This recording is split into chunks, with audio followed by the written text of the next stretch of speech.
มักสลีให้แซ่บพอดีอ่อนๆเลยหักจากกกเลยทุกคนสลีบ้านเฮาอยู่ให้สวน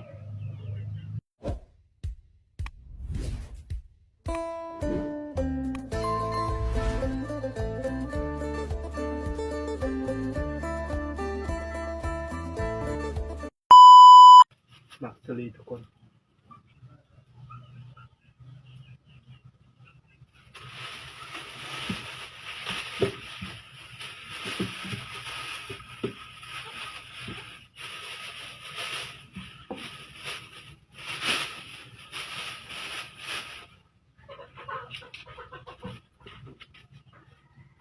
มักสลีทุกคนกับสบายดีและสวัสดีพ่อแม่พี่น้องเปิดสุขุทุกคนพี่น้องเลยสิอยู่ในหรือต่างประเทศนี้ที่ต้อนรับเข้าสู่ช่องบ่าวลาวชาแนลอีกแล้วมื้อนี้บ่าวลาวชาแนลสิพาให้ทุกคนไปปอกมักสลีทุกคน FC ต่างประเทศหรืออเมริกาได้กดติดตามกดไลค์กดแชร์เด้อช่อง YouTube ทุกคนว่าบ่าวลาวชาแนลทุกคนน้อยทุกคน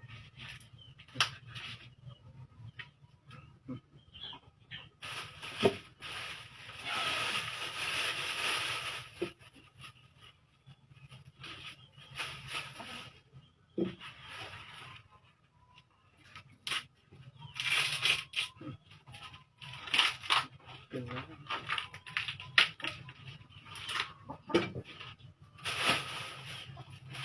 เป็นที่รักเบอร์อกอันเด็กยังน้อยโอ้ลูกอ่อนทันหมดเดือนนี้พอดีพอปิดอยู่ยังปิดแล้วมันเห็นเขาเด็ดเทือละมาเทือละมากไปเลยจักบุหูผมกินเยอะชิ้นหนึ่งเอาชิ้นหนึ่งเอาไปซื้อพอดีกินแกลายกินบะแซ่บตึมอีก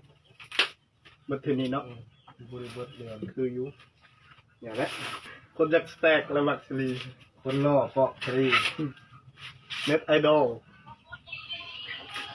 ปลูกเองกินเองปลูกที่เดือน6แต่ก็มักที่บ้านกินอกว่ะมากินโลดอยากออกว่ะคือบ้าแล้วคนดังครับใส่บาเซกองคนดังเทิร์ดสตูดิโอมีช่อง YouTube อีกได้เลยเพิ่นมีช่อง YouTube ได้ยูทูบเบอร์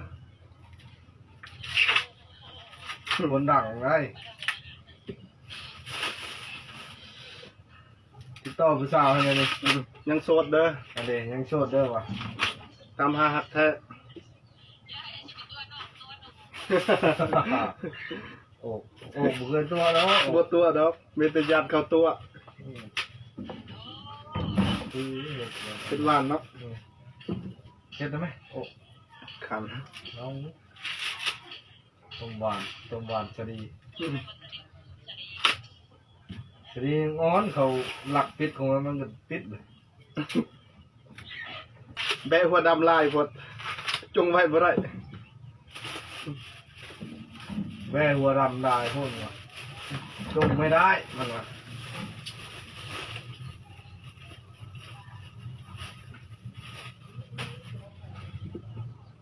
โอ้ยคนไม่รักเลยได้แล้วนี่ทุกคนมักสลีบ้านเฮาอยู่ให้สวนถ้าผู้ใดเบิ่งคลิปนี้เนาะแต่ต้นจนจบอย่าลืมกดติดตามกดไลค์กดแชร์ในเด้อช่อง YouTube ของเพิ่นเนาะสลีให้ FC อยู่ในหรือต่างประเทศอเมริกายินดีต้อนรับเข้าสู่ช่องบ่าวลาวชาแนลคนไลค์แชร์ขอหักจากกกเลยทุกคน